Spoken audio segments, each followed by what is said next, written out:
Itachi ওচিয়া কেন এত চুপচাপ কষ্ট সহ্য করত?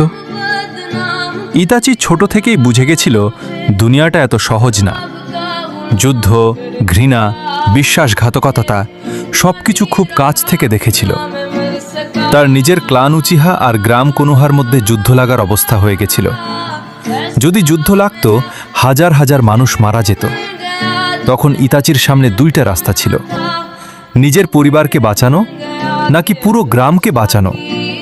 সে এমন একটা সিদ্ধান্ত নেয় যেটা কোনো মানুষ নিতে চাইবে না।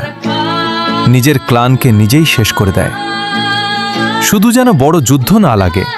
কিন্তু সে কাউকে সত্যিটা বলেনি, কারণ সে চায় সবাই তাকে ঘৃণা করুক। আর তার ছোট ভাই সাসুকে উচিহা তাকে ঘৃণা করে শক্তিশালী হয়ে উঠুক। সে নিজের নাম, নিজের সম্মান, নিজের জীবন সব ত্যাগ করেছিল শুধু অন্যদের বাঁচানোর জন্য। সে ভিলেন হয়ে বেঁচেছিল, কিন্তু আসলে সে ছিল সবচেয়ে বড় হিরো। এই জন্যই ইতাচি এত চুপচাপ, এত কষ্টের। সব জানতো কিন্তু কিছু বলতো না। ইতাচি একটা নাম না শুধু, সে একটা বেদনার পাহাড় ছিল সে। ইতাচি আমাদের কে শিখায় যে কিভাবে কষ্ট নিয়ে বেঁচে থাকা